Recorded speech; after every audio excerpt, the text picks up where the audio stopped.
The train groaned to a stop just past noon, kicking up dust that blurred the edges of the town's wooden buildings. Margaret Keller stepped off with a suitcase in one hand and a bouquet of yellow wildflowers in the other, the same ones she had picked in Kansas as a symbol of hope. Dressed in a modest cream dress with a borrowed veil tucked into her bonnet, she scanned the platform, heart thudding, searching for the man who had sent her letters filled with promises of kindness, a sturdy home, and a life of purpose. But there was no groom, just silence, just stares. And then came the whispers. "She don't know," someone muttered. "Poor thing's been sent for a ghost."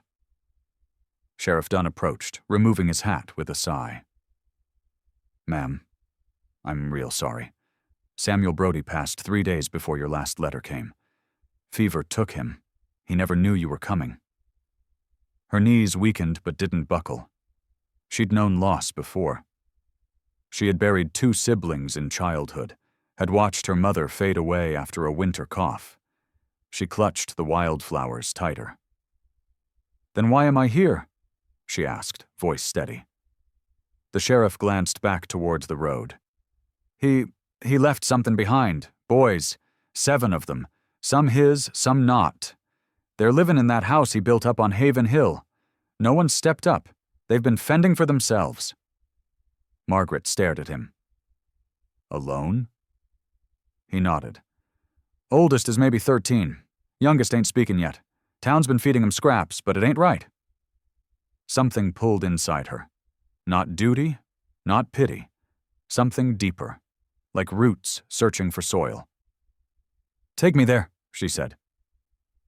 She followed the sheriff through the town, where curious eyes watched her pass like a ghost drifting through their own tale. By the time they reached the homestead, a crooked farmhouse with a sagging porch and smoke barely rising from the chimney, she'd made a decision. The boys didn't open the door. They just watched from windows, silent and hollow-eyed. She stepped onto the porch and placed the bouquet on the railing. "My name is Margaret," she said, not waiting for welcome. "I came to marry a man, but he left me something greater." The door creaked open an inch. One boy peeked out, thumb in his mouth, face smeared with dirt and grief. She knelt down, meeting his eyes. "If you'll have me, I'll stay." And so began a story the town never saw coming. The door creaked wider, revealing a lanky boy with defiant eyes and a younger one clinging to his leg. Behind them, shadows shifted, 5 more shapes barely lit by a flickering stove. Margaret didn't step forward. She waited, still kneeling, letting the weight of her words settle into the wooden floor beneath them. The oldest spoke first. "We don't need no governess." His voice cracked on the word, as if he barely understood what it meant but knew it wasn't welcome. Margaret stood slowly, brushing the dust from her skirt. "I'm not a governess, and I didn't come here to be needed." The boys stared, unmoving, uncertain whether to bolt or believe her. She softened her tone. "I came because your father called me here with hope. And maybe, just maybe, there's still some of that left in this house." The lanky one squinted at her. "Name's Tom," he muttered. "That's Micah. Then there's Eli, Jacob, Silas, Danny, and the baby Beau." Margaret smiled gently. "That's quite the band of brothers." "We ain't brothers," Eli mumbled, arms crossed. "Not all of us." Tom shoved him lightly. "Don't matter." Margaret nodded. "Family isn't always about blood. Sometimes it's about who stays." A tense silence followed before Tom stepped aside. "You can come in, but we don't got much." Inside, the house was colder than it should have been. A cracked window let in wind.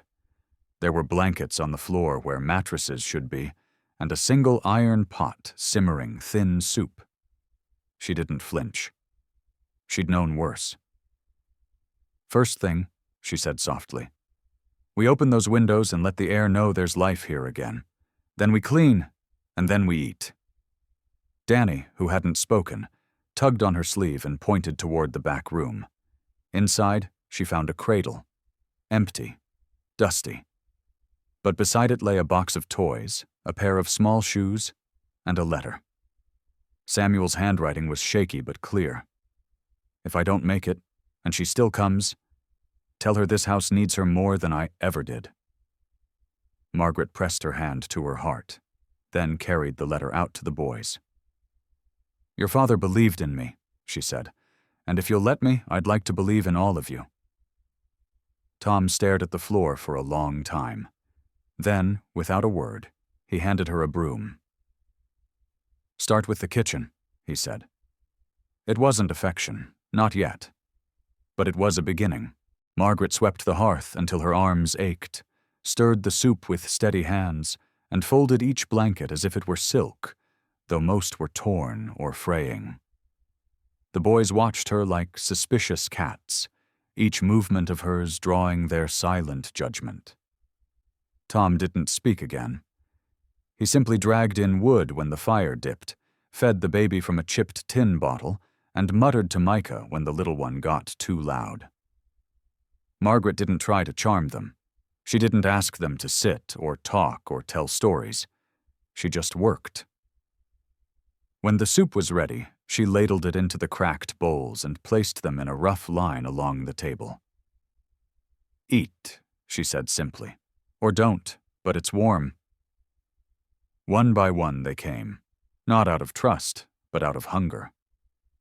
Eli kept his eyes on her the whole time, chewing like he expected to find poison. Silas spilled half his bowl and didn't apologize. Danny sat on the floor and fed Bo with a carved spoon. Margaret sat last, watching them without speaking.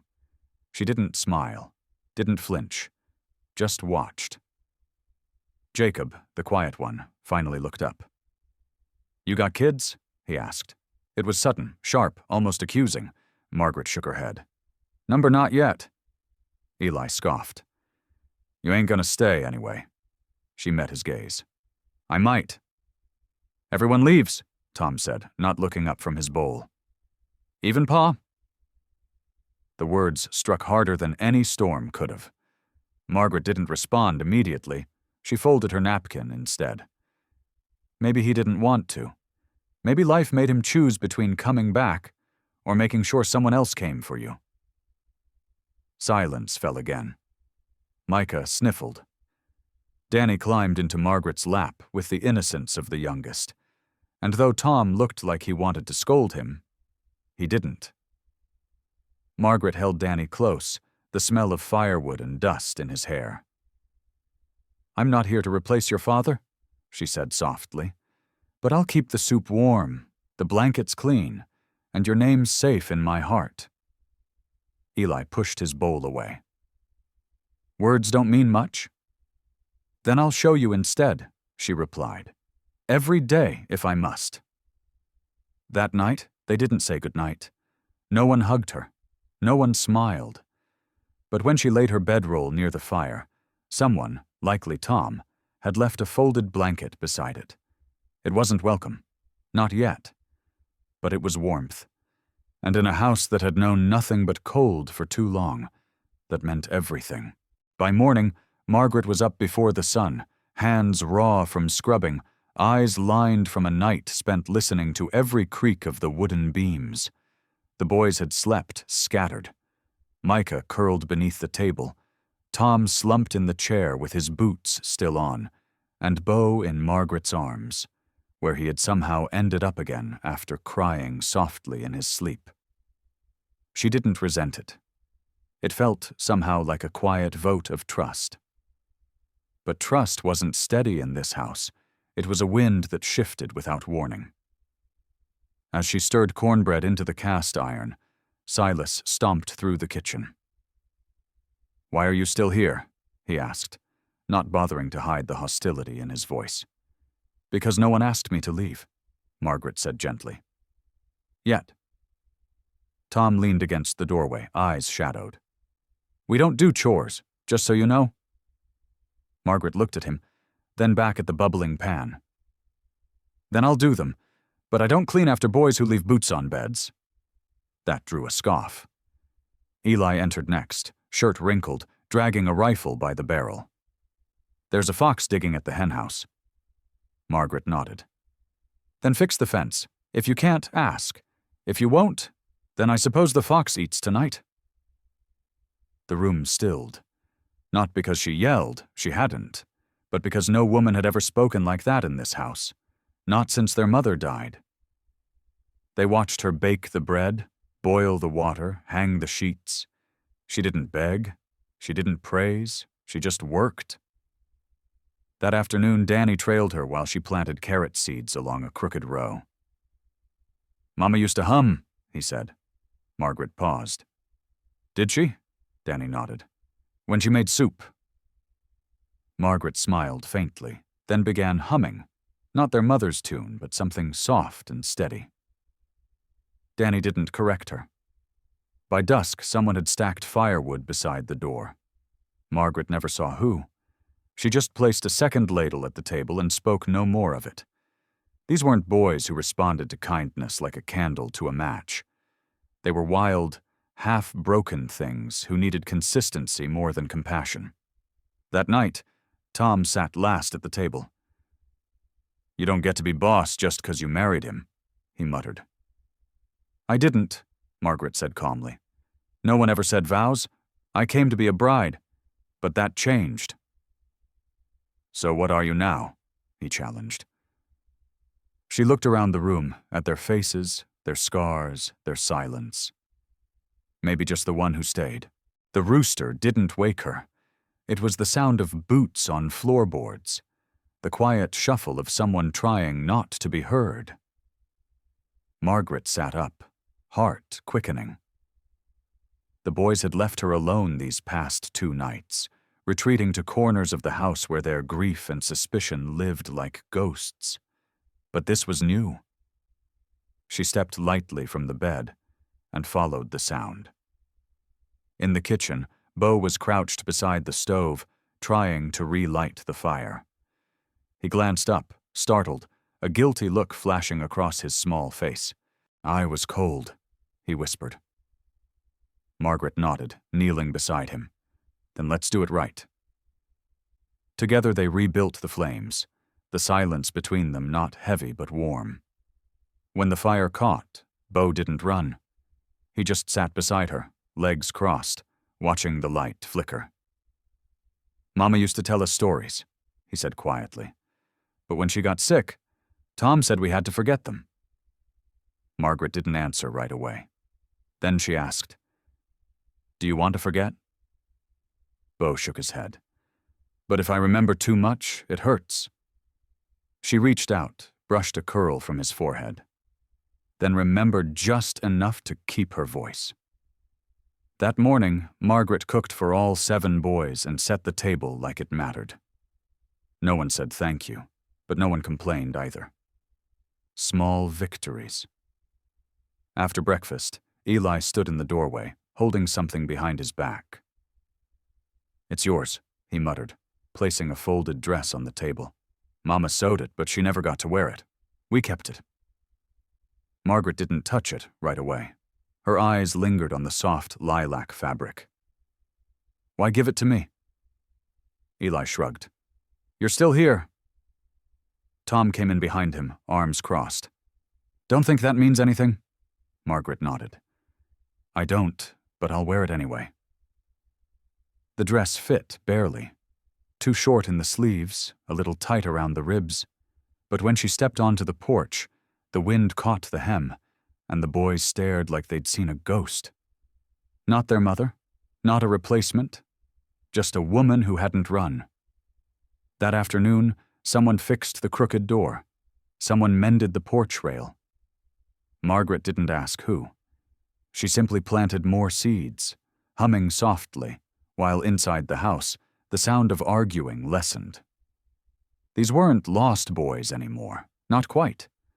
They were beginning to orbit something. Not a bride, not even a mother, just someone who held their world together, one quiet act at a time. He hadn't said a word since she arrived. The smallest of the 7, maybe 6 years old at most, with hair like dry straw and eyes too big for his face. He clung to the shadows of the house like dust, always watching, always silent. The others called him Cricket. Because he's quiet and only comes out at night, Bo had explained, half joking, half defensive. Margaret tried not to force anything. She offered him warm cornbread, gently folded a blanket around him when he fell asleep in corners, and left small drawings by his plate every morning. Animals, stars, once even a tiny house. He never took them, but she noticed they disappeared when no one was looking. It was on the 6th evening, as a cold wind howled through the shutters, that the silence broke. She had just finished cleaning the dishes when she heard soft footsteps and turned to find Cricket standing near the fire, one hand clutched to his chest. He didn't speak, just stared at her, wide-eyed, until she kneeled down. "You want something, sweetheart?" she asked gently. He opened his fingers, revealing a broken locket. Inside was the faded picture of a woman holding a baby. The image cracked down the center. Margaret's breath caught. "Your mama?" she whispered. He nodded once, then quietly, hoarse and fragile, he said, "I don't remember her voice." Margaret placed her hand over his. "Then let's remember her together." She hummed softly, not words, just a melody she made up on the spot. A tune that might have once been sung in rocking chairs or on summer porches. Cricket didn't speak again that night, but he sat beside her until he fell asleep, head resting lightly against her arm. The next morning, Tom watched from the porch as she lifted Cricket into the wagon for their trip to town. "He never let anyone carry him," he said flatly. Margaret didn't reply. She simply buckled the boy's shoes and handed him a slice of bread. That day, in the market, women stared. Not in judgment, but in something else. Curiosity, maybe even admiration. A mail-order bride, alone with 7 boys. Most would have broken, but she looked steady. Not polished, not proud, just real. On the way home, Cricket reached up and touched her braid. "You smell like vanilla," he murmured. Margaret laughed. "Must be all that soap I use." In the back of the wagon, Bo grinned. Tom didn't smile, but he didn't frown either. They rode home without a single argument. And when the cabin came into view, it wasn't just a shelter. It was beginning to feel like a home. They came just after noon. 2 women from the church riding a borrowed cart, faces pinched with the kind of polite judgment that hides behind good intentions. One held a pie in her lap, the other a Bible, and both wore the kind of expressions that made Margaret brace herself before they'd even spoken. "We heard there was a woman here now," the taller one said, eyes darting past her to the yard where 4 boys wrestled in the dirt, and Tom chopped firewood like he had something to prove. 7 children and no legal claim to the home. Margaret didn't flinch. "They're not mine by blood," she said, "but they're fed, clothed, and safe." The shorter woman smiled stiffly. "It's not just about feeding and clothing, dear. A household like this needs structure, guidance." God Margaret gestured toward the boys. "They say grace every night. They split their bread in half if someone's hungry.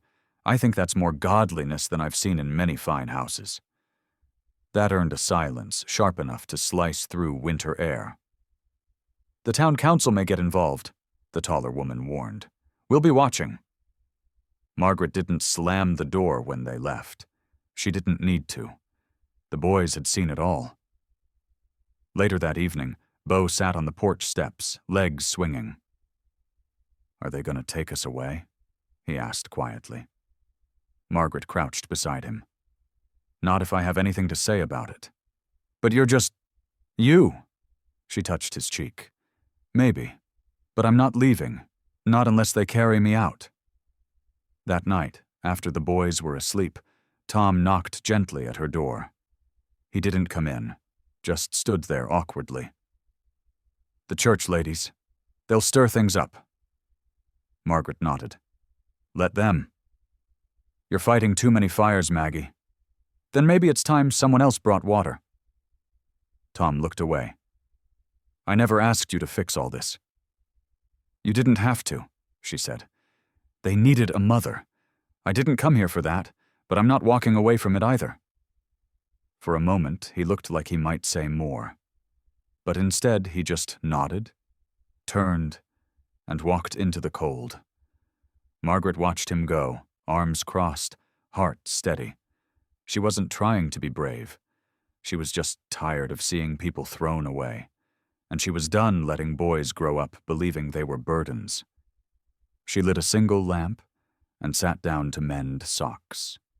Quiet, steady, ready for whatever came next. A week later, the letter arrived, folded crisp, sealed in red, and delivered by the very sheriff who once refused to look Margaret in the eye. He stood awkwardly at the edge of the porch while the boys watched from inside, silent as shadows. Margaret opened it slowly, her hands steady even as her stomach tightened. "A formal hearing," she read aloud, "to determine the custody, residency, and care of 7 minors found residing on property without legal guardianship." She looked up. "They're not stray cattle. They're boys, with names."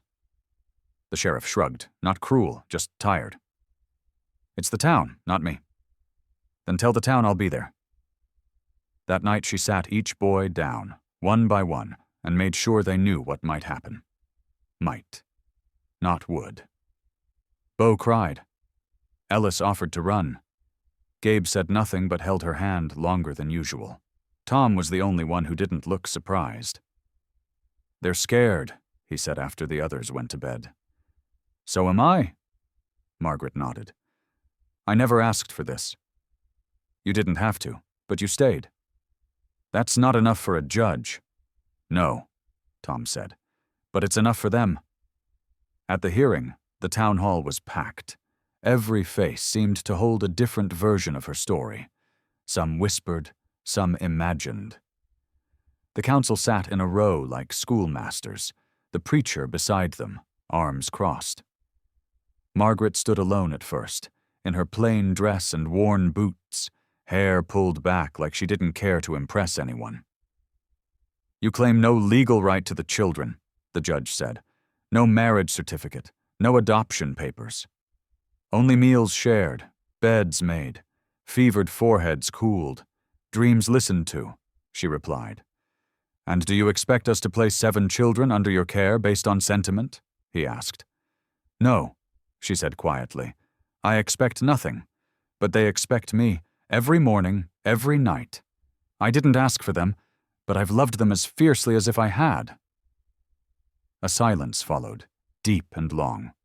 Then, without prompt, Bo stood up in the gallery. "She's our ma," he said. "She sings when I'm scared." Ellis followed.